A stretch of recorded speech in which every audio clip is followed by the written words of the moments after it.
Good afternoon, everybody. Welcome to this our Facebook Live event hosted by Warrenmount Centre and the Liberties Cultural Association.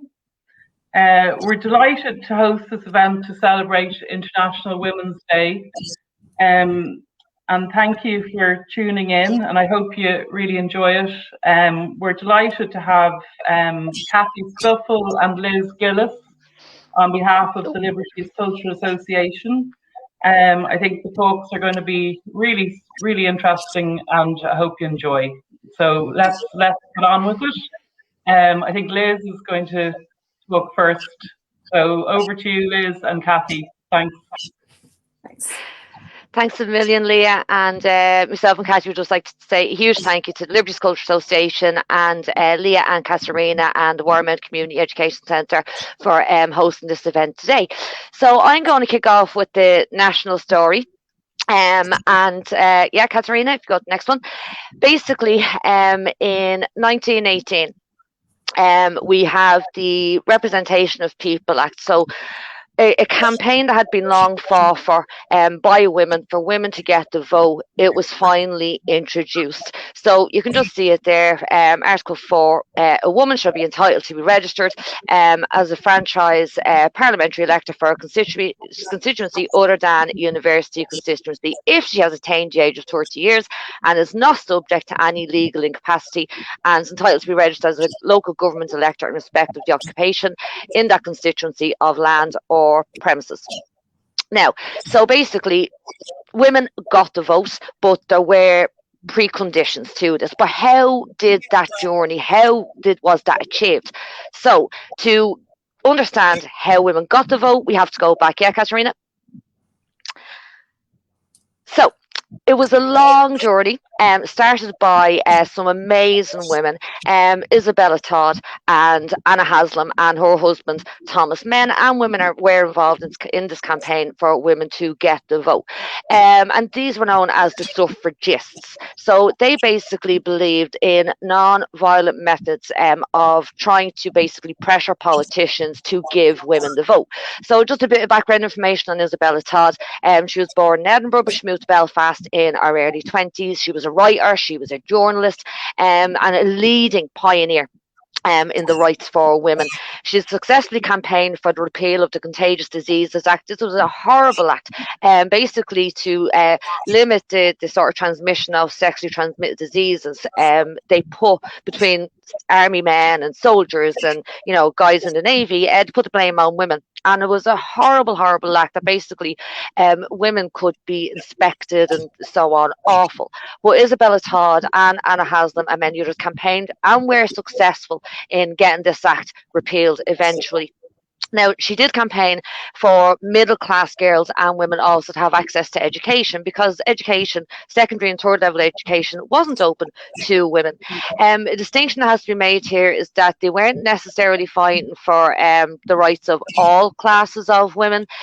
Middle-class girls, upper-class girls and women were the priority. And the belief was if they got the vote, at least if they got the vote, they could then be the voice for the women of the lower classes. So, you know, make your way in and then build on from that. In 1873, she formed the North of Ireland Women's Suffrage Society. So this is the first one in Ireland. And in 1887, women in Belfast were granted municipal franchise. Now, this was 11 years before it was granted to women all across Ireland. But what that meant was that women could be represented in the municipal elections and so on. But as I mentioned, not really in favour of suffrage for all classes of women. Yeah, Kasarina? And then we move on to more suffragists, and this is Thomas and Anna Haslam. And all of these people, they were way ahead of their time.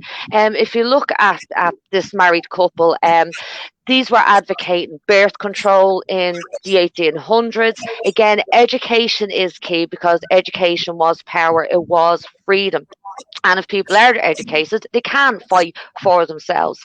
But they were Quakers. Anna was from Youghal, Thomas was from Mount Mellick, moved to Dublin in 1858. And Anna was the breadwinner of this family because Thomas had suffered ill health and she ran a fancy goods store up in Rathmines. But again, like Isabella Todd, they were fighting for women's rights, including education, the vote, birth control, and also the anti-slavery movement. Now, Anna, her work directly led to the establishment of Alexandra College in Dublin, and you see these women's colleges getting set up around the country. And then 3 years after Todd had set up her organisation in 1876, Thomas and Anna, they founded the Dublin Women's Suffrage Association. And that was affiliated to the British suffrage movement. They petitioned politicians. So basically, the way they believed to achieve their goal was write letters. And it was a prolific letter writer. So you just bombard your politicians with letter after letter. They're there to represent, your husband in any way. So they were quite successful in doing that. And in 1896, we have women serving as poor law guardians. So women being on the boards of workhouses and so on, places where the ordinary working class people found themselves in dire circumstances. So 1898, Local Government Act, women could vote and be elected to urban and rural district councils. So there's inroads being made, but it's still not big politics. But on the ground, women are starting to, their presence is starting to be seen. And once that act came in, Anna and Thomas and Isabella Todd hit the ground running. They put women forward, and you see a number of women being elected to those councils. Then they changed their name because of this act, they changed their name to IWSLGA. It's the Irish Women's Social and Local Government Association. What a mouthful. Yeah, Katarina, go ahead. So they're the suffragists, okay, and they inspired the younger generation. But for the younger generation, writing letters, it wasn't enough. They needed more. So then you have the militant activists, the suffragettes, and here we have Hannah Skeffington, Margaret Cousins, Meg Connery, and so on. So just to talk to you a little bit about them, Hannah Skeffington, she dominates the early years of the 20th century, but she was from Cork, Republican family, father being in the IRB, and she benefited from that education that had been made accessible to women. She graduated from the University of Ireland, an honours degree in modern languages. She also got an MA. She taught. And she married Francis Skeffington in 1903, and the two of them were like two peas in a pod. They were meant to be, and they took each other's names. And when they got married, they were feminists, pacifists, nationalists, and so on. But she was a member of the IWSLGA, but as I said, not militant enough. So in 1908, she co-founded the Irish Women's Franchise League, the IWFL. And by 1912, they were the dominant women's suffrage organisation. They had 1,000 members by 1912. Newspapers. Women were very, very aware of the value of propaganda in newspapers. She had been writing for Bannaherin, the paper of Anina Naherin, also The Nation. They set up their own paper, the Irish Citizen, and very, very prolific. And all of these women were writing for this. And you find crossover with the women and the different organisations.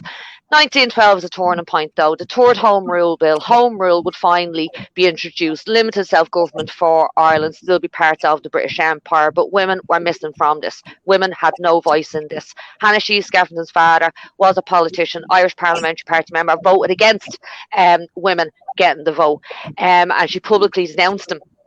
So you can imagine if they did me for dinner, what that was like. But to mark this, for women not having a voice if Home Rule was introduced, the IWFL went on the offensive, and on the 13th of June, 8 of them attacked government property. So this is where their militancy comes into it. So Hannah herself, and there's a plaque down at Ship Street Barracks near Dublin Castle. Hannah smashed the window there. You have the 8 of them getting arrested because their belief was attack government property, and that was a tactic that they used throughout the coming months. Imprisoned in Mountjoy, and the women immediately demanded and got political status. Yeah, Katerina? And one of Hannah's cohorts, her friends, was Margaret Cousins. And these women didn't just have an impact in Ireland, they had an impact internationally. Now, she was from Roscommon, and like Hannah she studied music, she was married to James Cousins, and they're all mixing in the same circles. And he was the co-editor of the Irish Citizen newspaper, co-founder of the IWFL. Now, she was involved with the women in England. So we have the IWSP, the WSPU, the Women's Social and Political Union in England, the militant suffragette movement there. And you have this event called Black Friday, where the women, Irish, English, British women, they basically marched to the House of Commons in London, and they were attacked by the police and beaten by the police. And Margaret is one of the many women that was arrested and imprisoned. She got a month in Holloway for activities. Now, I said that the smashing of the windows, it was a policy that the IFWL continued. And in January 1913, Margaret smashed windows of Dublin Castle. So you're talking the Custom House, all of these government buildings. They also attacked post boxes to basically destroy government mail, but in doing that, ordinary mail would have been destroyed as well. But for those activities, again, she's in prison, this time in Tullamore. And in 1915, the Cousins emigrated to India. And look at what she did.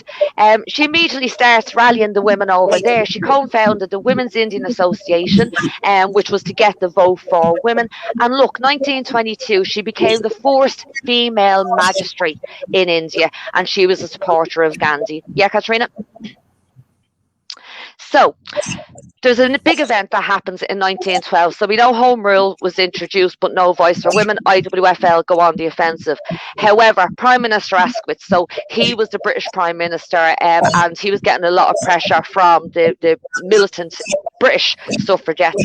But he was coming over to Ireland on a visit. So unknown to the IWFL, a number of English women came over to Ireland at this time. And you can just see from the newspaper reports here, they made their presence known because they attacked Asquith. There was all these big events going on and you can see here, hatchet thrown at Premier. So basically one of these women threw a hatchet at Asquith. John Redmond, the Irish Parliamentary Party leader, was with him in his carriage coming down O'Connell Street. It missed Asquith, hit Redmond, but the women, there was a big scuffle and some of them were arrested, but that they didn't stop there because Asquith was then going to the Theatre Royal. And you can see there from the newspaper report, Theatre Royal outrage. Just to read it out. Towards the close of the first regular variety performance on Thursday night at the Theatre Royal, which was the scene of Friday night's great meeting, an attempt was made to set fire to the building by these women. Portions of the box draperies were in flames. Fortunately, attendees were at hand and extinguished the blaze. So these women were determined to get Asquith, but thankfully that could have been a lot worse. It wasn't. The fire was put out. However, these women were arrested, and Katerina got very severe sentences. You can see there 5 years penal servitude, and really, really severe sentences. But see, Hannah Skeffington and the IWFL women had been in prison at that time. So they went, the women in, the English women, they went on protest, and they were force-fed. Now, this is the first time a woman was force-fed in an Irish prison. They were doing it in England, but the thing was, they wouldn't force-feed the Irish women because there would be a massive outcry, so they released the IWFL women, and then the English women were left in prison. 58 days of hunger strike. You have one of the women, Gladys Evans, going on hunger strike and force-fed in that time. Horrible, horrible experience. So, moving then on, because we do have a difference between the English and Irish movements, whereas the crossover in the English movements between women's suffrage and the labour movement. In Ireland, you have women's suffrage, labour, and then you have republicanism, and this is where the militant Republicans come in. So Maud Gonne. She was born in England, but her father was a British officer stationed in Ireland, and she became politicised. She arrived here during the Land War, and she witnessed an eviction. And this had like a profound effect on her, because in that moment she pretty much dedicates her whole life to fighting for Ireland and the cause of the Irish people. She joined the Land League. She's involved in the amnesty campaign for the Fenian dynamite tards that were suffering terrible conditions in prison in England. And she was involved in a number of organisations, but excluded from many others because she was a woman. But she was not a woman to be told no. So she decided she set up her own organisation, which was Nina na HÉireann, Daughters of Ireland, in 1900, based primarily in Dublin. She was married to Major John McBride of 1916 fame. He was executed after the Easter Rising. And part of Nina's work was, again, have a newspaper, Ban na HÉireann. And what was the quote? It was the newspaper written by women that young men read. It was, you get gardening tips, but also how to be a Republican and so on. It's amazing, amazing work. But you can see it here, a Republican, a socialist, a feminist, basically an advocate for the rights of the working class. Yeah, Katharina? And just to show you, here's Nina na HÉireann. And they really made a difference on the ground. They set up schools in the north inner city of Dublin to educate working class boys and girls who were being completely left out of the loop. They helped set up the penny dinners in Mead Street, which is still going strong today.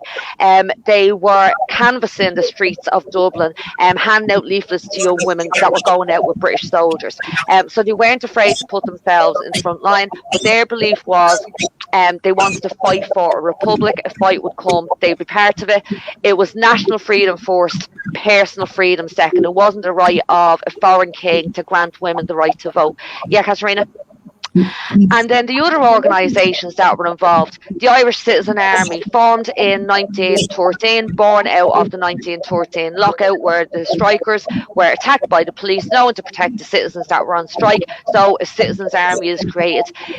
Very unique in the fact that you had men and women in that organisation. James Connolly takes over the leadership, and he was a feminist, a socialist, a radical Republican, but always fighting for the working class people. And the women were trained in the use of weapons. It wasn't that the women were to be fighting beside the men when the fight came, but if something happened to that front line, the men, which actually did happen in 1916, someone had to be there to take up the mantle, and that did happen, and that was the women. And in 1916, the Rising, they were in Stephen's Green, College of Surgeons, Garrison, and City Hall. Just to briefly mention a few of them: Kathleen Lynn, Madeline French Mullen, Kathleen Lynn and Countess Markovich, officers in 1916. Kathleen Lynn in City Hall had to climb over railings to get into the building. A doctor trained them on the use of first aid. But beyond 1916, 1918, after she'd been arrested on the run, she, Madeline French Mullen, and a number of other women set up St. Ultan's Hospital, the first children's hospital in this country. Not the government, women on the run. Countess Markovich, she is the link between all of this, because she was a member of Union. She had been a member of the suffrage movement.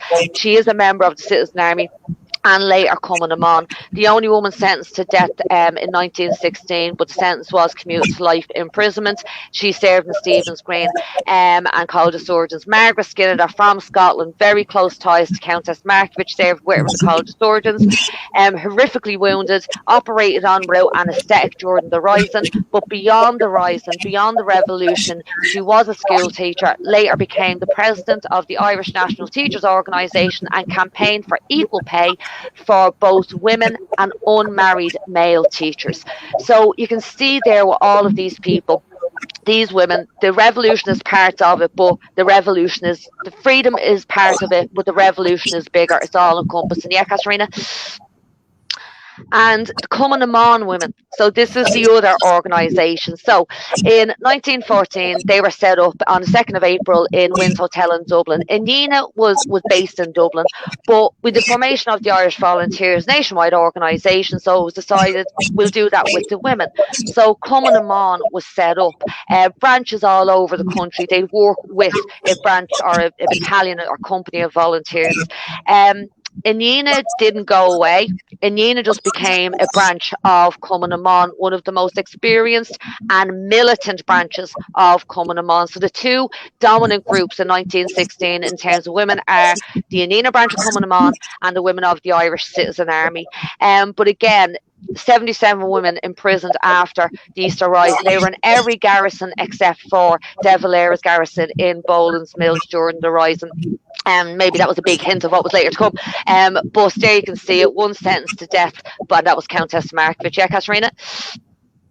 So we've talked about the Rising, and the women did play their part. The women are the link in keeping the memory alive and helping change in public opinion after the Rising. But then the next big thing, 1918, World War I is still raging. British government needed men, didn't conscript Irishmen in 1916, decided 1918, we need more men, hey, let's look to Ireland, which they did, and in their wisdom tried to introduce conscription. The response from the whole country was huge, and it was a very loud no. And you had this campaign, the Anti-Conscription Campaign, men, women, children involved in it. You had a pledge taken, there was a general strike, and women were involved in all of this. It was very successful. Yeah, Katerina? But the women realised that they had a moment of power here. Because if men were conscripted into the army, who had to fill their place in the workforce? The women. So they decided, we're not going to do this. So they organised an event called Law na mBan to take place on the 9th of June. And here you've got just examples of the advertising, the posters for it. And look, stand by our countrymen in resistance conscription. But this is your day. This was for women, not for men and women, for women only. Yeah, Katerina? And this was a huge event. Just to say that in Dublin, right, so the main event took place at City Hall. And look at the organisations that took part. You've got Cumann na mBan, you've got the Protestant Anti-Conscription women, you've got the Irish Women's Workers Union, you've got the National Federation of Women Workers, Women of the Citizen Army, Irish Women's Franchise League. So look at all of those organisations coming together to say no to the British government. It was a huge success. Cumann na mBan organised how the day ran, yeah, Katerina, and it was so successful that 2/3 of the women of Ireland signed their own pledge. And the reason we know about this is thanks to the women of Cumann na mBan who were there, members of the Inina branch, who in their pension statements mentioned specifically Law na mBan, not anti-conscription work, they specifically mentioned Law na mBan. And here we've just got two Inina women, Annie Cooney and Josie O'Keefe, had been both out in 1916, both from the Liberties of Dublin, and were really active in the coming years. Yeah, Katerina? And just to show you, this is the pledge, right? And this is written in a ledger that was discovered in Kilkenny. As I said, 2/3 of the women of Ireland signed this document, okay? And you could pay to have a souvenir certificate in English or Irish. So in this ledger, they've written the pledge. But what was meant to happen was every woman that signed the list, they were meant to be sent up to Dublin to be compiled. We don't know where they are. However, we did discover a ledger in Kilkenny that has 1,000 names of women from Kilkenny that took and signed the pledge. The only reason this ledger exists is because it was then used as a receipt book for a dairy. So the first half of it, you've got these names after names after names of Kilkenny women that, took this pledge. Fast forward a few pages, then you're into receipts for butter and cheese and what have you. But it turns out this dairy was owned by a Republican family. So thankfully, at least we have proof of 1,000 women from Kilkenny taking this pledge. Thanks, Katerina. And here's the pledge. I just read it out to you. So this is what the women said, okay?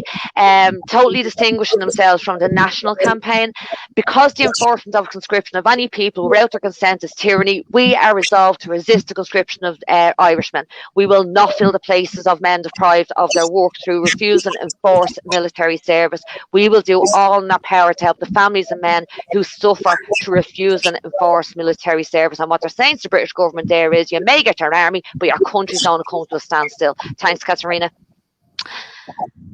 And just to quickly show you the reports in the newspapers, look, for over 40,000 women signed a pledge in Dublin, despite the weather being horrendous, typical Irish weather. Tipperary, about 3,000 women signed it. Bandon, you've got hundreds of people signing this. It's replicated all across the country, and remember, the Representation of Peoples Act, it was given the vote to women over 30. What Lana Mon gave the women of Ireland was a voice. The women who are not going to get that vote, the young women. And what we see with the conscription threat is that the volunteers, men joined the ranks of the volunteers when the threat was there. But when the threat passed, the men left the volunteers. They were left with a nucleus of die-hard Republicans. The opposite happened with the women. Once Lana Mon happens, that moment politicised so many Irish women. And you see branches of Cumann Mon being set up all over the country. So you can see there the impact of this event in politicising so many young women. Yeah, Katharina? And an interesting thing that followed after Lana Mon, so proclamations to hold meetings were issued by the authorities, left, right and centre, but you always had a start date and an end date. So if you wanted to hold a protest meeting or have a gathering, you had to ask permission. A couple of days after Lana Mon, this proclamation was introduced to prohibit the holding of any such meeting or of any such procession on or after the 14th day of June 1918, and look at it, until further notice. There's no end date, and that's thanks to the women that took part in Lana Mon. Yeah, Katharina? So the women didn't listen to that, because there was this event called the German plot, right? And basically this was the British coming up with a complete fabrication that there was going to be another rising to sort of remove the domination of Sinn Féin, who are making inroads into local elections and so on. So they basically arrested a load of members of Sinn Féin, including a number of women, Kathleen Clark, Maud Gonne and Countess Markievicz. So where there was protests for the release of the men, the women decided that they would protest for the release of their comrades that were languishing in prison. So they organised a meeting, yeah, Katharina, to be held in Foster Place. And it has been said that the women's work wasn't dangerous. All they did was make sandwiches. Cathy's going to go into more detail about this meeting, but at this particular meeting in Foster Place, the women were attacked and beaten by the police. Josie McGowan, again, and Nina Domini, she was present both at Lana Mon and at that meeting at Foster Place. Yeah, Katharina? So, 1918, November, the war ended. And obviously you can see, look at the headlines, you know, you can imagine celebrating the fact that the war was over and the Allies won. But here we have a newspaper report pretty much that as soon as the war ended, they announced a general election, and all had to be amended. The electoral register had to be amended. So you have women now getting the chance to use their vote, and women could stand in the election, which it did happen. Sinn Féin put forward 2 women. To be honest, should have put forward a lot more. Yeah, Katharina, but the 2 that they did put forward were Countess Markievicz and Winifred Carney, 2 1916 women. Now, the thing was, the people that Sinn Féin put forward to stand the election, most of them were all in prison, so they couldn't really campaign. So who helped in the campaigning were the women. And I'll just give you one example. See that photograph, McGuinness's winning? They're Joe McGuinness's nieces. Joe McGuinness, 1916 man, had won the by-election in Longford in 1917, put forward again 1918. But the thing is, not only were his nieces campaigning for their uncle, the thing is, they were using a car. It was illegal to use a car. They could be arrested for doing this, because it was illegal to use a car in the election campaign. Women could be arrested for selling flags, selling badges, and a number of them were. And there's great descriptions of them being in court. And we heard about the volunteers not recognising the court, the IRA not recognising the court. The women were just as bad. And there's accounts of them sitting there doing their knitting, singing songs, doing anything to disrupt the court. But the women were getting into trouble for these activities. Yeah, Katharina? But their hard work did pay off, and Sinn Féin swept the board. The Irish Parliamentary Party were gone. They were not the dominant party in Ireland anymore. And the women voted in strength and with enthusiasm, as you can see from this newspaper. And look at who tops the poll, Countess Markievicz, with over 7,000 votes. Poor old Winnie Carney, she only got 395, but at least she wasn't last. And Cathy will go into more details about this. Yeah, Katharina? So now, what followed after 1918 was War of Independence. Began 24th of January 1919. the Sinn Féin politicians who won the election, they decided that they were not going to take their seats in Parliament in England. They set up their own Parliament in Dublin, best way to represent the Irish people, and that meeting took place on the 24th of January 1919, which just coincided with the events that happened at Solo Headbeg, where IRA members ambushed the patrol of RIC. Pure coincidence, but this kicks off the War of Independence. For 2.5 years, this guerrilla war was fought, and the women come into their own here. They were couriers, they were dispatch carriers, they were intelligence officers, they were organisers. And just two examples here, Leslie Price and Breed O'Malan, cycling all over the country, organising branches of Cumann Mon, carrying out very dangerous work, often after curfew, putting themselves at great risk. But they were doing this because they believed in what they were fighting for, a free Ireland, a free, united Ireland. Yeah, Katharina? And in 1921, December, the War of Independence, in July 1921, the War of Independence ended. There were talks between the British and Irish governments, which led to a treaty being signed in December 1921 that did not give that republic that these men and women had fought for. There were a lot of debates about the treaty, whether it should be accepted or rejected. The women of Cumann Mon were the first organisation to hold a meeting, a conference, and take a vote. They overwhelmingly voted to reject the treaty. Now, the civil war that followed, the women were blamed for causing it. They were emotional, they were irrational. But if you look at all the speeches that were made against the treaty or for the treaty, the men were pretty irrational and emotional as well. So not just the women. But just here's some of the anti-treaty women in this photograph. Kathleen Clark, Countess Markievicz, Mrs. Pearce and Kate O'Callaghan. Yeah, Katharina? Now, if one good thing came out of the treaty, because the treaty didn't give the Republic, okay? Now, the country had been partitioned since 1920. 26 counties would become a free state. There was no of allegiance to be taken to the British Crown. But if there's one glimmer of hope, it was that a constitution had to be written. And in that constitution, you have it here, Article 14, women get the vote. So suffrage was granted to anyone over the age of 21. So something of the proclamation was realised. Just read it out. All citizens of the Irish Free State, Éireann, without distinction of sex, who have reached the age of 21 years and who comply with the provisions of the prevailing electoral laws, shall have the right to vote for members of the Chamber of Deputies, Dáil Éireann, and to take part in referendum or initiative. So there we have it. We got it 6 years before the women in England. Now, yeah, Katharina. But the big question, did the women get to vote in the 1922 treaty election? Because there had to be an election on the treaty whether the public would vote or accept it. Now, the Dáil had voted and accepted it by a narrow margin of 7. It then had to go to the people. Did the women get to use their vote that was now granted? Hell no. Yeah, Katharina, they were stopped. They did not get that opportunity. And why? Because the Irish government, the pro-treaty side, couldn't take that chance. Now remember, Cumann Mon, they had voted first on the issue of the treaty, had rejected it. And there's great debates in the Dáil between Arthur Griffith pro-treaty, Sean T. O'Kelly anti-treaty, where Sean T. is saying, come on, give the women the vote. Why aren't you giving the women the vote? It's in our constitution. And here you have the response. Arthur Griffith is saying that he trusts the women of Ireland. It's going to take ages for them to amend the vote. They could do it in a couple of months in 1918. But just read it out to you here. And this is Sean T. to Arthur Griffith. If you say, and I'm sure you believe it, that 95% of the women of Ireland are in favour of your treaty, well then what is your objection to giving them the vote? There will be a bigger flood of votes for your treaty and we will be snowed under all the more if you are accurate in your estimate. I do not believe you are, and I can only judge by the votes that have been given by the organised womanhood of Ireland. Take the vote of the Cumann Mon Convention recently. 419 votes against your treaty and 63 recorded for it. That does not look very much like 95%.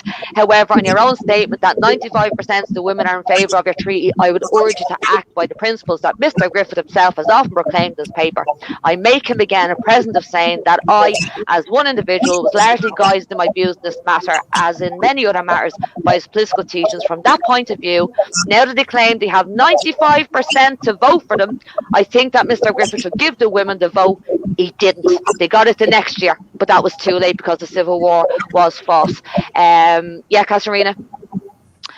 And despite us having the vote, despite the fact that we could vote in the 1923 elections, it didn't last very long, because then you have conservative people, really conservative people like W.T. Cosgrave, Kevin O'Higgins, those who survived the Civil War, basically chipping away at women's rights, the Juries Act, and a number of acts that followed that then paved the way for the 1937 Constitution. It wasn't just De Valera, it was a whole cohort of them, and basically what they were saying to women were, of Ireland, you've got the vote, but you're going to become a second-class citizen. But despite that, despite being removed from big politics, it didn't stop the women from being active.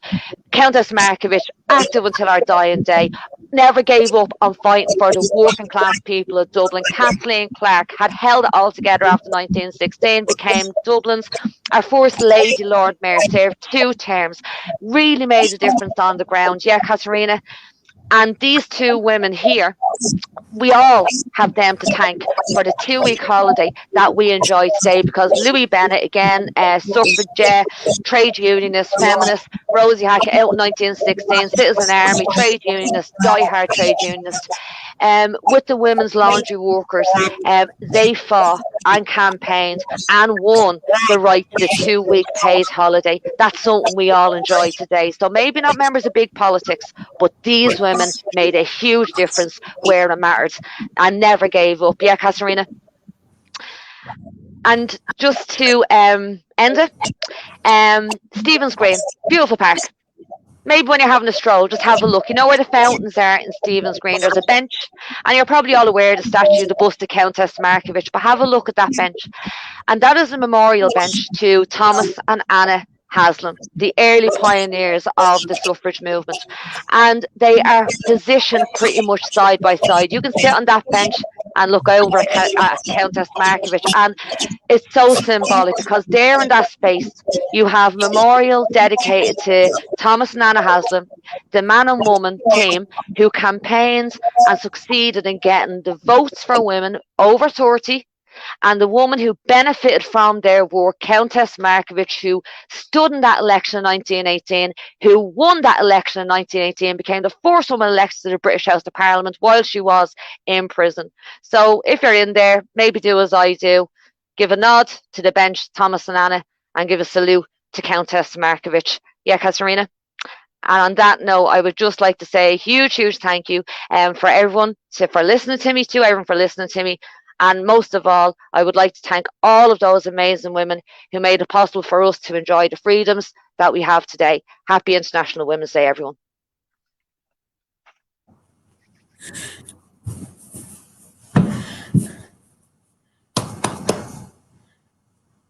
You're good to go, Cathy. Thanks very much, Liz. That was absolutely wonderful, and it's a hard act to follow, and maybe Karina would put up my slides now, and we'll just have a look and see where we can go to from here. It's absolutely my honour to be here today to celebrate International Women's Day with everybody. We don't discriminate. We'll include the men as well. I hope a few of you are in. I called mine "Bidding Her Goodbye and Wishing Her Luck." The horror really for women, basically. But that's a statement by one woman who lived in our area all through the Irish Revolution, and it'll become a little bit clearer as we work our way through the slides today. Before I begin, a huge, huge thank you as always to Warrenmount for hosting today, and to the Liberties Cultural Association. It's been an absolute honour to be part of that group for so long, and also to Liz Gillis for setting up the scene on a national basis. I'm going to bring it back home. Go ahead, Katerina. Let's have a look at the next slide. Now, here's a recent event, because we're still making history. And this is as up-to-date as I can get it, and as local as I can get it at the moment. Look at the picture carefully. There are 2 people in the windows in the background. One is our Minister for Housing. He's waving there happily. So I did promise we'd include the men today. But it's women who are a little bit more important. The lady that's in the bedroom window with the mask is our Lady Lord Mayor, Hazel Chew. And she is there on the occasion of handing the keys to a brand new home in Margaret Kennedy Road, to a former resident of St. Teresa's Gardens. This is a local lady, Chris Taylor, and Chris has been actively involved in the regeneration programme for Teresa's Gardens. And these are the new houses, and this is Chris getting the key to her new home in Margaret Kennedy Road, the newest road we have in the Liberties and the general Dublin 8 area. Only open about 2, maybe 3 weeks, and new homes, new houses, and it's very appropriate that her keys were given to her, a lady, by a lady, and the lady is Our Lady Lord Mayor. Next one up, Katharina. Begs the question, why did they call it Margaret Kennedy Road? Well, here she is. This is Margaret Lou Kennedy, and I have a quote from her witness statement, which really summarises her involvement in our local history as we took part in a national event. And of course, the national event I'm referring to is the Easter Rising. And Margaret Kennedy, or Lou Kennedy as she was known, she tells us she had a mobilisation order for Easter Monday. She's in the 4th Battalion Group. We were mobilised for Cleaver Hall, Donore Avenue. I'm going to explain in a minute. This gets a lot of names, so I'll go through this for you in a moment. But there they all are at 10 o'clock. 6 or 8 of us were sent to O'Hanlon's in 7 Cammack Place at Dolphin's Barn. I'll explain that too. But that's where they stored the stretchers, the lanterns, and all the other goods that they were going to need during the rising. 2 of the girls of the O'Hanlon family were there with them. When they returned to Cleaver Hall, we were ordered to proceed to Emerald Square to link up with the 4th Battalion.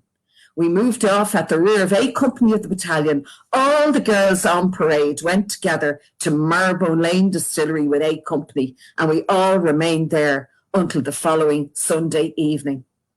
Margaret Kennedy and the girls that were part of her battalion and part of her group were as much an important part of the 1916 Rising as any of the leaders, because they're all part of the big, big national story. Next slide up there, please, Katharina. Now, Cleaver Hall, what on earth am I talking about? Cleaver Hall gets a number of names in the witness statements, and that's why telling the local story is so, so important, because we've got to understand that these things went by different names, local names, colloquial names to different people. We would know it better today as Kevin's GAA. It's the hall in Donore Avenue. It was the Silk Weavers Hall, but we think the Cleaver may have come from Clive Sullish, the name of one of the publications that they had. It's also called the Weaver Hall by some of the women, but it really was the Silk Weavers Hall, not to be confused now with the other Weavers Hall that was down on the Coombe. A small little hall where they held dances, they held ceilidhs, they planned the rising, and they worked out how they were going to organise for the big events coming. When you look at it on this little map, this is a map of our area in 1911, 1913, but it pretty much gives us an idea of what one little section of the Liberties looked like. So you can just see Cleaver Hall marked there in Donore Avenue, but they were very, very near the Marylebone Lane Distillery. Now, most of you will know the Marylebone Lane Distillery better as either the Corporation Yard, the Aircom Exchange, or the Sports Centre in Marylebone Lane. It's all three of those things. That's what it is today. But back in the day, 100 years ago or thereabouts, it was the Jameson Distillery, a big employer in the area. And this was their objective because it was a large building overlooking the South Dublin Union. Now, for those of you who don't know where the South Dublin Union was, you all know where James's Hospital is. I hope you know where it is for only visiting people, for not going there, but you get the idea. That hospital complex was the South Dublin Union, and that was Eamon Cant's main objective during the rising. The women were going to be in the Marylebone Lane Distillery, the next big building in the area. It's not too far from Basin Lane now. That's across the canal from it. In order to get to it, you had to go around by the old canal harbour. Remember, there was a canal where the Lewis is today. There was a little laneway called the Back of the Pipes, and it linked Emerald Square almost to the Marylebone Lane Distillery, just short of it, brought you out onto the old canal bank. And you can see the only other tall building in the area would have been Rialto Buildings, and that happens to be the building that the British take during the Rising. So just to take a small section of the Liberties and look at it on the map and pick out key places that we might hear mentioned as we work our way through today. Go ahead, Katharina. And here is an image of Donora Avenue. Now, pretty much where the image is taken from, I'm standing with my back to the new houses in Donora Avenue. Teresa's Gardens, what's left of it, would be behind the tree on the far side of the image there. And that small little grey building beside the cottages is the Kevin's GAA Hall, and that is the hall that we're talking about, the Cleaver Hall, the Weaver Hall, or the Weaver Hall. It's all three, but that's the hall where the dances and the ceilidhs, the meetings and the organisation of the women of this area of Dublin took place in the lead up to the Rising. And that is what Margaret Lou Kennedy was talking about in her witness statement. And you can see how appropriate it is that the new road of houses almost faces that hall today, and that's why it's called Margaret Kennedy Road. Go ahead, Katrina. Now, to bring it back to Dolphin's Barn, this is an old image I found. So what did the whole area look like 100 years ago? Imagine Dolphin House not there. But this line of houses you can see in my image are where Dolphin House is today. So this is what it would have looked like 100 years ago. It was still like this up to about 1950. The large construction you can see on the right-hand side of my image as I'm looking at it is the bridge at Dolphin's Barn. So that's the canal bridge. So you can imagine we're standing down on the canal bank looking across the canal at the old houses. They were called the Hollow. That was the Hollow in Dolphin's Barn, part of the village setup, and also very much part of the streetscape of the village. Go ahead, Katharina, next one up. I put in a couple of images because this is a picture of the sign on Dolphin's Barn Bridge.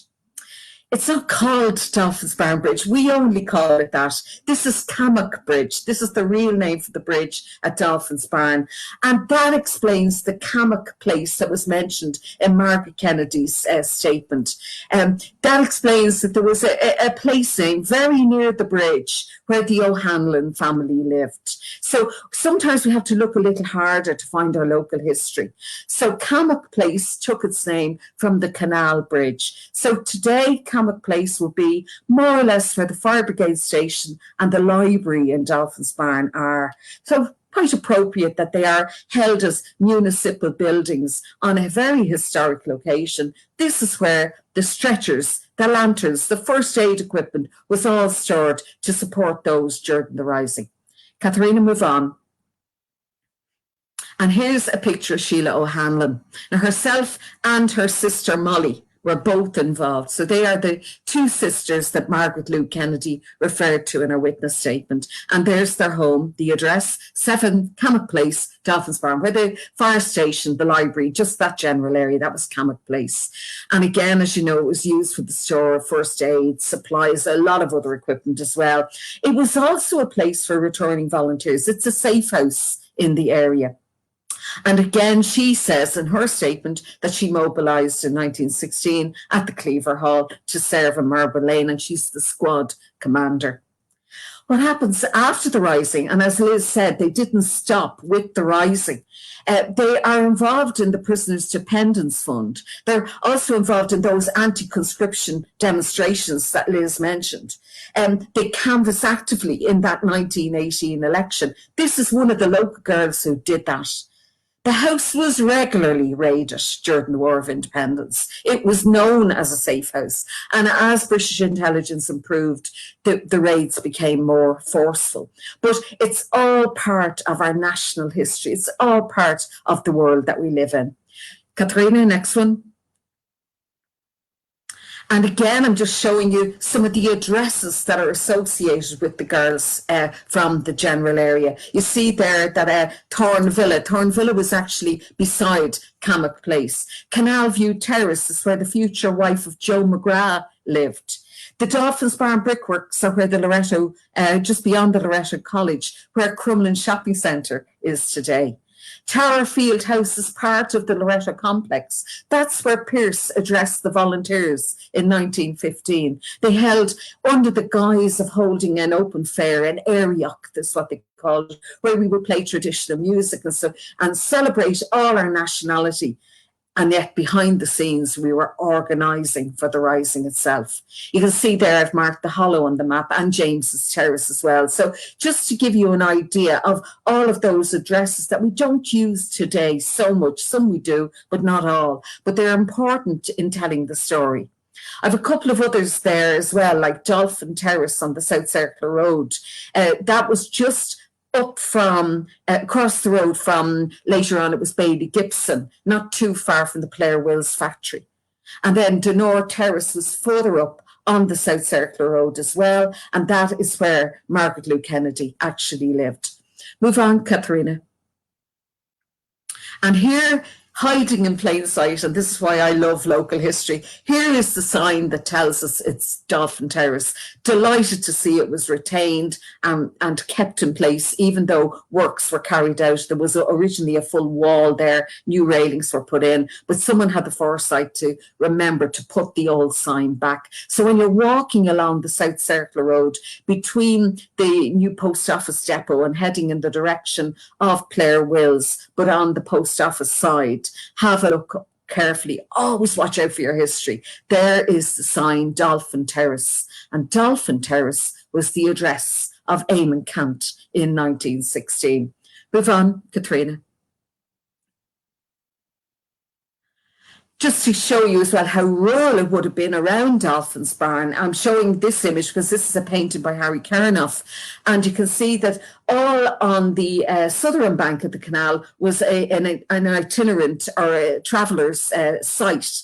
They were very much part of the landscape of the area, but he captures beautifully the bridge, Dolphin's Barn Bridge again. The big caravan is blocking out the image of the hollow, but you can make out the church, and you can see the chimneys of the White Heather Laundry, a huge employer of women in the area too. So sometimes it's hard to find old images. It's hard to imagine Dolphin's Barn in a rural context. This is less than 100 years ago. It was a rural area. Move on, Katrina. And this is the image on the other side of the bridge. And the reason I match it up with the Kernoff picture is there's the large chimney of the White Heather Laundry appearing in the image. And of course, there's a little canal harbour at the top of James's Terrace. And you can make out just about the tower of Dolphin's Barn. I'm showing you these to give you a sense of the world that the women were operating in, the world that they lived in. Everything was walk from A to B or cycle from A to B. But it's very much in a village context. This is the last village as you're leaving Dublin before you cross the canal. Next village up would have been Crumlin. It would have been rural from there on in. Katharina, move on, please. And I'd taken this from Eamon Cant's wife, as witness statement. Anya Cant leaves us a very, very detailed witness statement in the Bureau of Military History. And you can see that their home, she mentions there, Eamon Cant's house in Dolphin's Barn. That is their home on Donore Terrace, just beyond the church in Dolphin's Barn on the South Circular Road. They moved there sometime between 1911 and 1916. How I know that is in 1911 they return, their census return is in Irish and written in with their addresses Herbert Lane. So they were in the general Dolphin's Barn area. When their son Ronan was born, they were living in Reuben Avenue, and Ronan was christened in Dolphin's Barn Church. But she says here in her witness statement that the military council started to meet in the house in Dolphin's Barn. Only on the first occasion did I meet the council. It was then she met people like Clark, McDermott and Pearse. She doesn't remember meeting Joe Plunkett, but she thinks he was probably there. So these people were meeting in her home. The planning for the rising was taking place in her home. These people were in rooms in her home as the meetings took place, and she would casually meet them in the same way that we would meet somebody who'd called to the house maybe to fix a meter or install something new in the house. So these people were in and out of her home, all in the build-up to the rising. Go ahead, Katharina. Again, taken from her statement, and this is her reference to her sister, Lily O'Brennan. And she says of the day of the rising, it was time for my sister Lily to leave. And as she got no mobilisation order from her own central branch, she decided to join up with the Anina branch. And Liz mentioned Anina Naharan there earlier on. They were attached to the 4th Battalion and were forming up at Weaver Square. And this is where I got the title for today's talk, straight from the mouth of Anya Kant, as she wrote it in her witness statement, bidding her goodbye and wishing her good luck. We saw her go off complete with her haversack and her bicycle, which bears out my point that everything was on foot, on bike. We were getting ready, just moving off from local areas to take part in the national rising of 1916. Move on, Katharina. Another little piece, and I think this is very poignant, and I think most women could relate to this. This is Anya Kant, what she did immediately after she saw her husband and her sister leave to take part for the rising.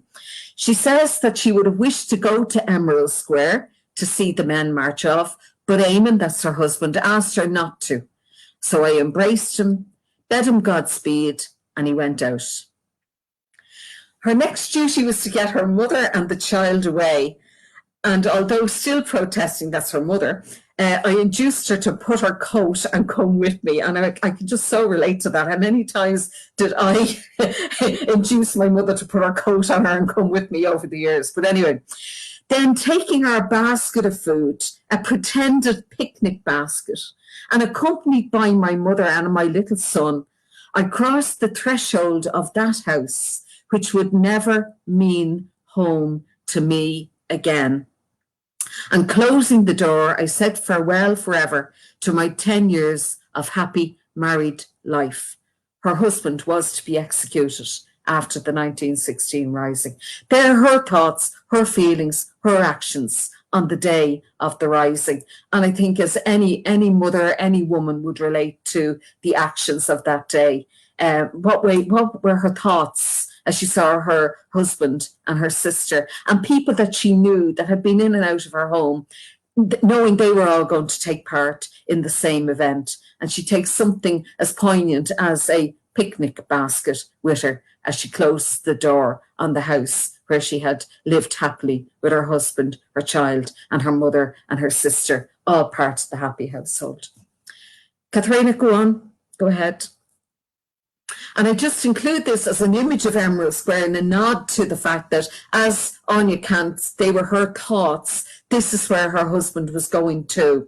It's not a square, it's typical Ireland. It's more like an L-shaped almost triangle, I suppose, but it was an open area in off the main road where people could assemble without being seen, because the whole rising, the whole plan of it was the element of surprise. And by assembling there in Emerald Square, they had a natural route out, which was through the back of the pipes, that little laneway that ran from Emerald Square and brought you out onto the towing path of the Grand Canal main line. If you move on, Katharina, we'll see what the next one is. It's a reference to the Cooney sisters, who actually lived in Basin Lane, which was across the way from the exit of the back of the pipes. And here's the statement from Annie Cooney, and this is taken straight from hers. And again, you can see that she's in Cumminamon and she's mobilising at Weaver Hall. That's her way of describing it, Weaver Hall, same place. And then on Monday to Marble Lane. She says that she cooked and attended wounded volunteers in Marylebone Lane until the surrender and their subsequent arrest, and she's released on the 8th of May in 1916. And again, as Liz said, it didn't stop there. After the rising, herself and her sisters, you see them all here in the picture, Lily, Eileen and Annie herself, after the rising, they collected funds, they attended lectures, they canvassed in the general election, and they're involved in that anti-conscription event that Liz mentioned too. All three sisters carried grenades from their home to the Crumlin Brickworks during the War of Independence. Why they call it the Crumlin Brickworks, that is the Dolphin's Barn Brickworks, but the interesting connection here is their father actually worked there. So they would have had inside knowledge of the whole layout of the area up there. They carried arms, they escorted IRA parties to various locations, they did propaganda work, carried official communications to and from Kilmainham. The list was endless. It's more than the rising. They have a whole other story all through the area that were the events that we're commemorating even now that only happened 100 years ago. These were working away in the background, being the support as the IRA reorganised during the War of Independence. And behind it all is the organisation skills of people like the Cooney sisters who lived in Marylebone Lane. Move on, Katharina. And again, I'm including as a nod to their father and to the reference of the Crumlin Brickworks, also known as the Dolphin's Barn Brickworks. You can see there, this is a Dolphin's Barn brick for people who may not have seen one, very distinctive by their yellow colour. But on the map behind it, you can just about make out Carnlough House, that's where Loretta Crumlin is, and the brickworks themselves where the Crumlin Shopping Centre is. It wasn't too far from the world that they were all operating in, but it was open countryside and open areas where people could actually, where they could store arms, have arms dumps, even drill in the undulating ground where the clay had been dug out. Move on, Katharina.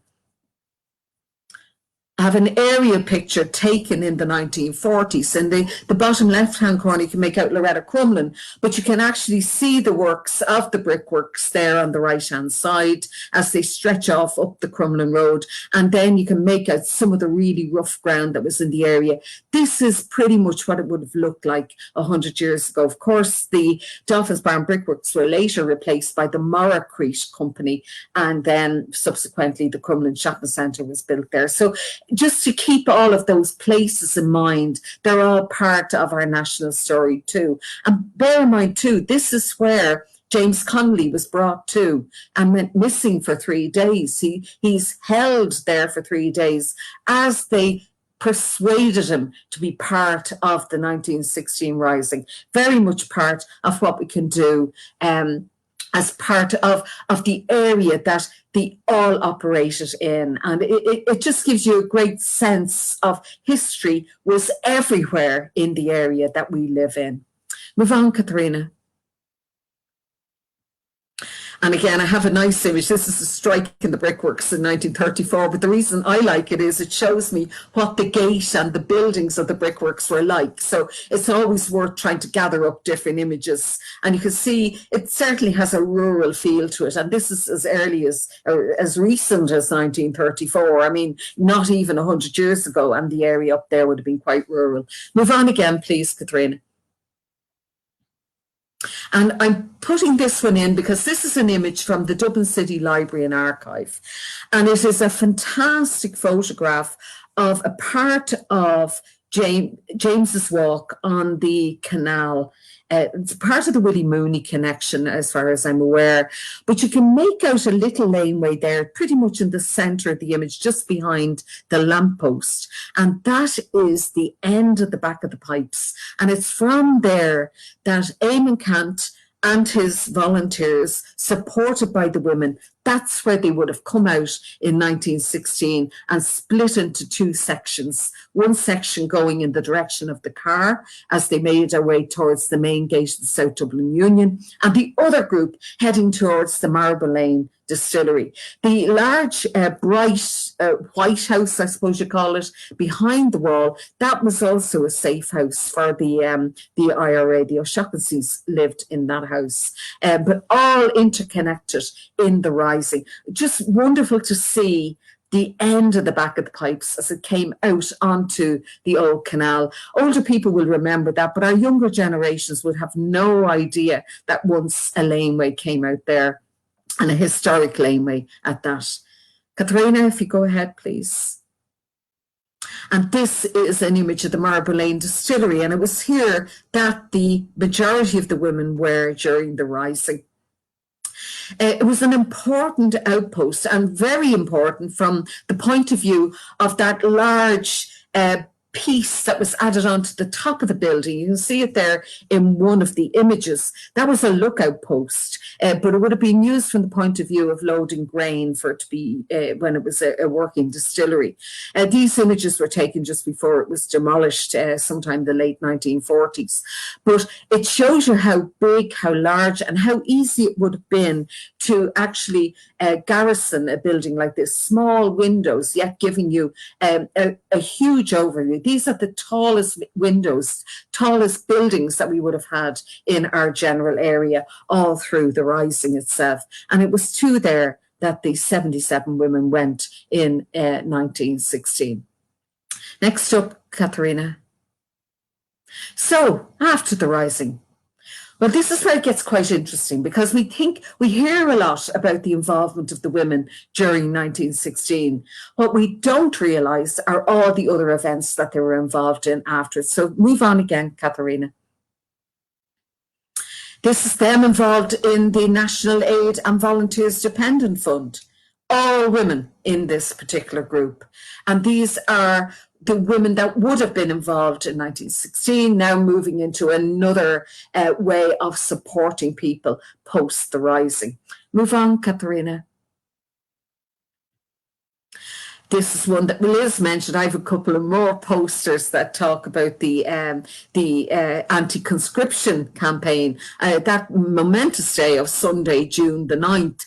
And the big meeting, as Liz mentioned, was held in City Hall, where 40,000 women marched in one door, marched out the other, and the one they marched out past the main gate of Dublin Castle. If ever that was a statement to the authorities, I don't know what else would have been. If you move on, I think I have the newspaper cutting photograph that should have gone with Liz's newspaper cuttings. Next slide up, Katharina.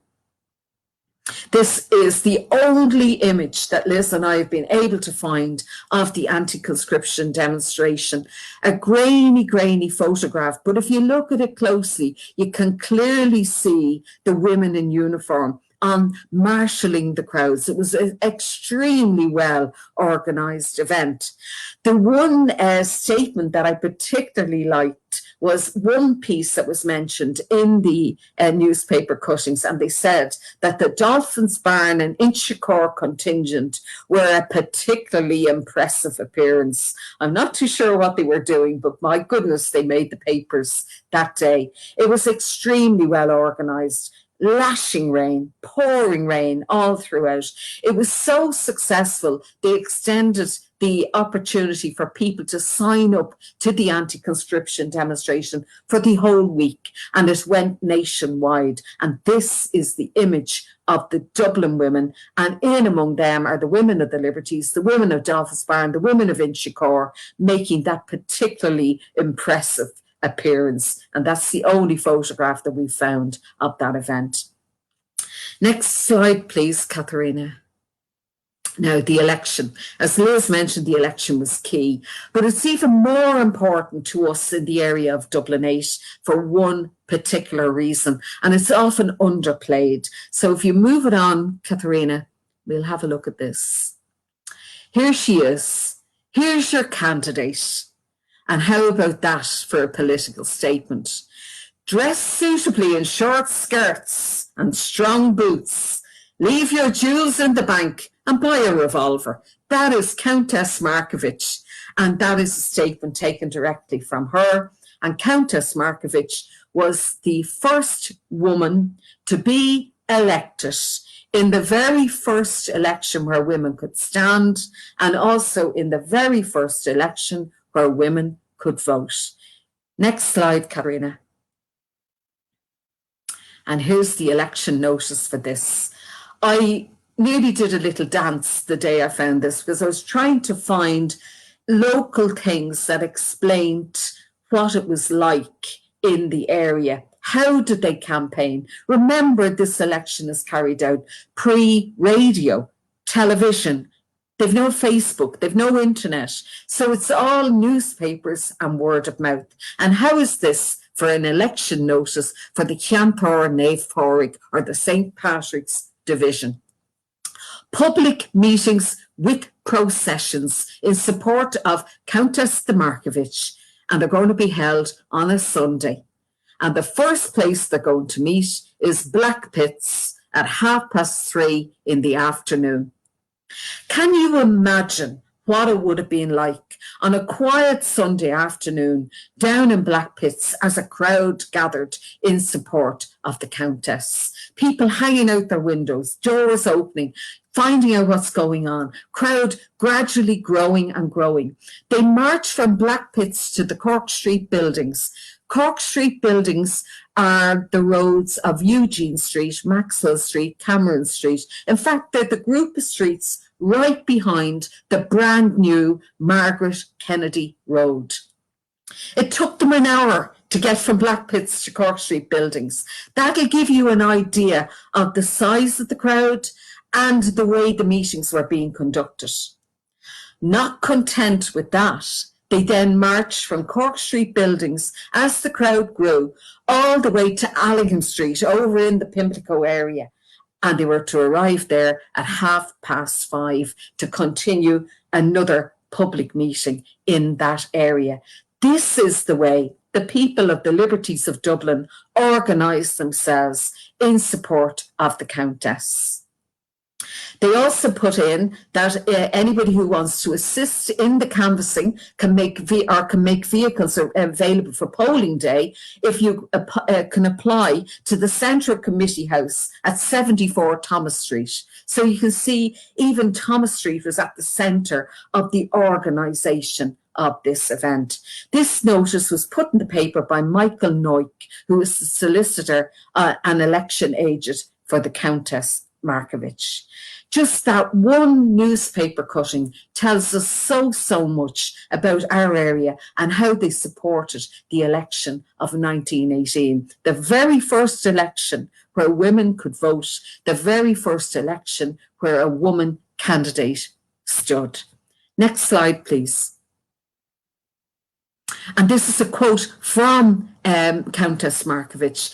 She is in jail. The candidate couldn't even turn up for these meetings. And she writes to Mrs. Wise Power, and she's writing to her from Holloway Jail.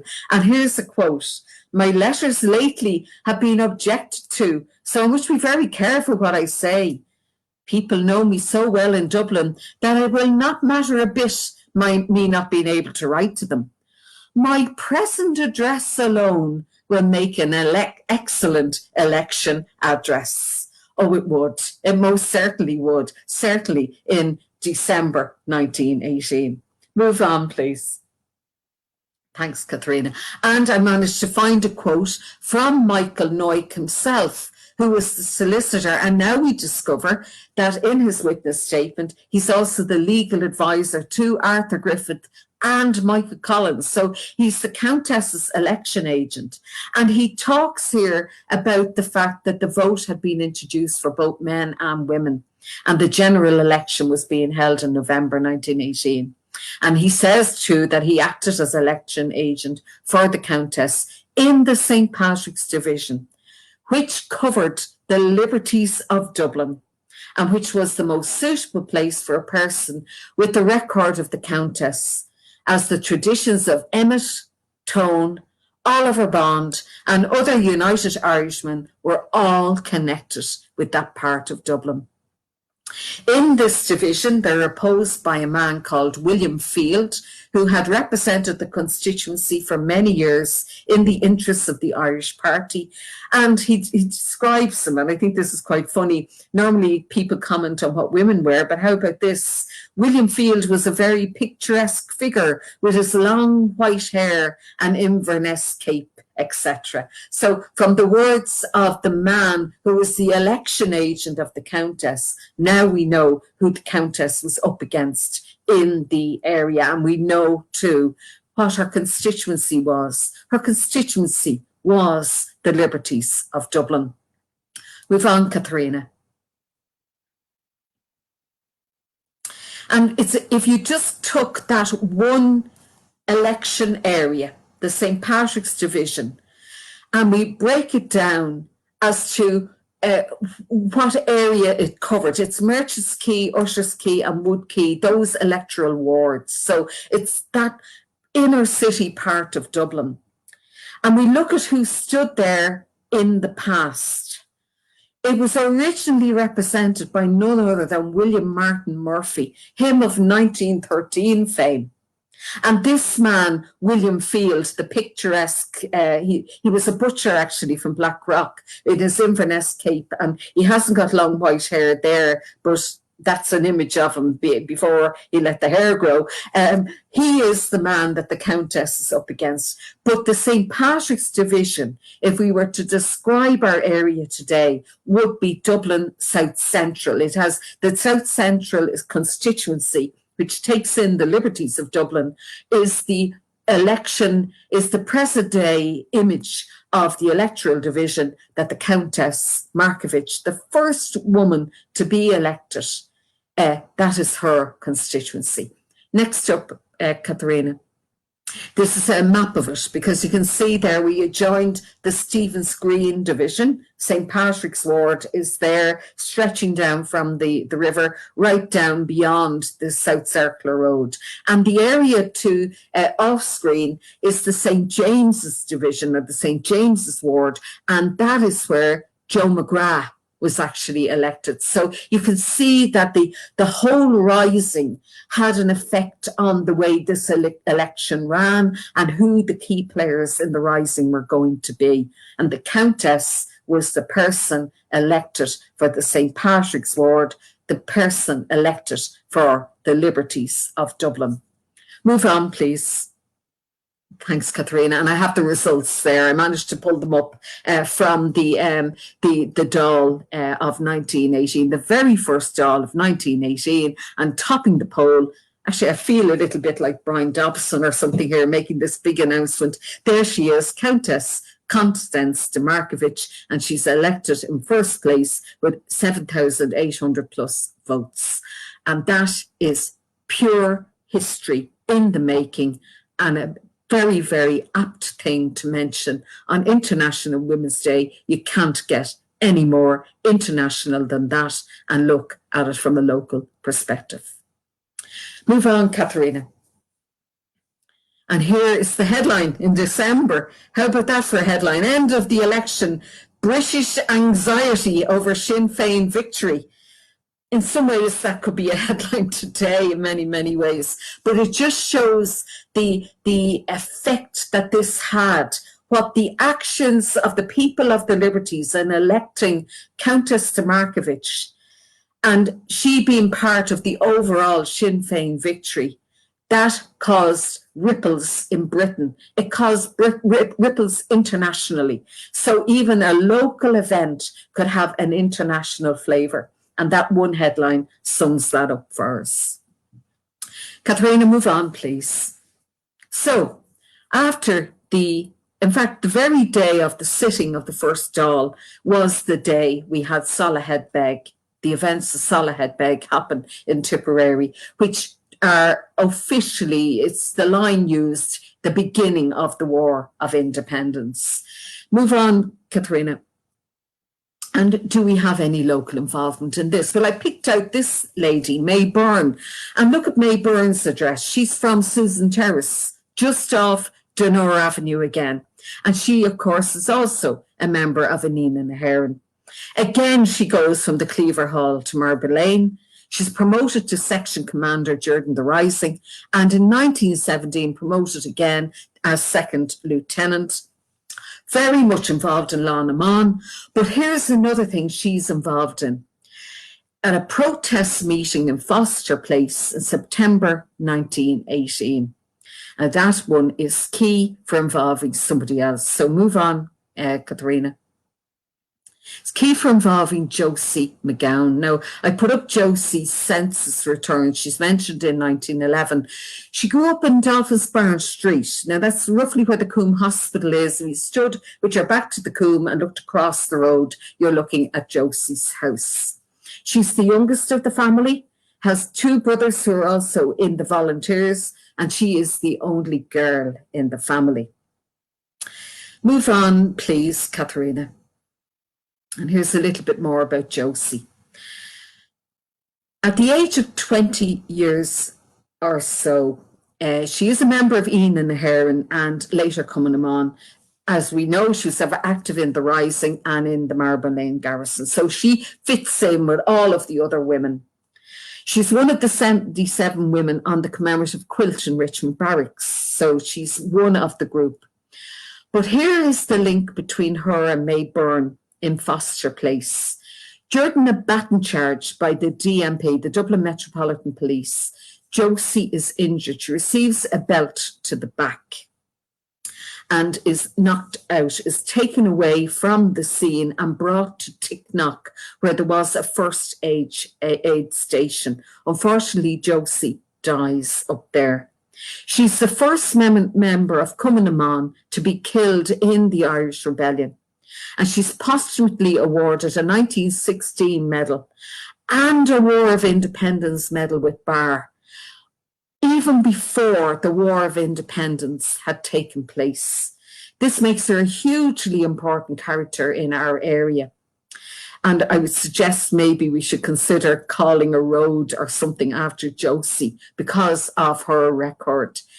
A local girl from Dolphin's Barn, the only girl in the family. She leaves us no record of her actions. We only know of her actions through other people. And a huge thank you to Micheál O'Divlin for the campaign that he has done to keep the memory of Josie alive. And a very important character because she is the one that has the very first Cumann na Mon medal for the Tan War itself. If you move on, Katharina. So, keeping the memory. I mentioned the way Micheál has kept the memory of Josie alive.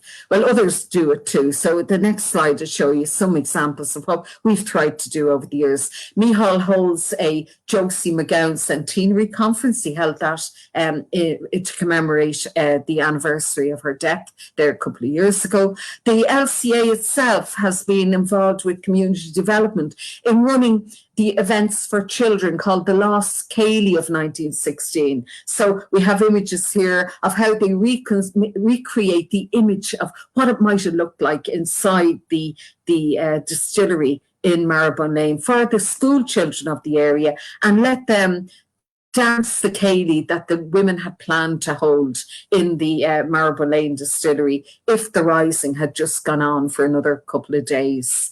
It's always important to keep the memory, to pass on the story, to do what we're doing today, to take a moment out of our time just to reflect on the part women played in our history. And there's the group that assembled in Emma Square to commemorate them all moving off during the 1916 Rising in 2016, commemorating it. Move on, Katharina. And of course, this is the other way that we can keep their memory. That's Margaret Kennedy overlooking the new houses on the road that takes her name. The people who moved in to the new houses on Margaret Kennedy Road are the next link in the chain of memory, holding the memory of the great women of the Liberties and the wider area who took part in a national event and informed the international events that shaped the world that we live in today.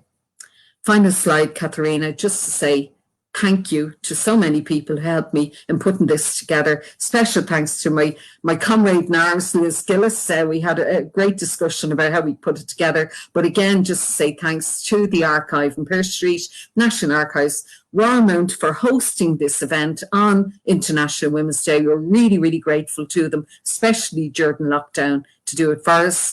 The Liberties Cultural Association, my local libraries in Walkerstown and Dolphins Barn, and Micheál O'Divlin, as well as Liz, for helping out today. Thank you all very much. Okay.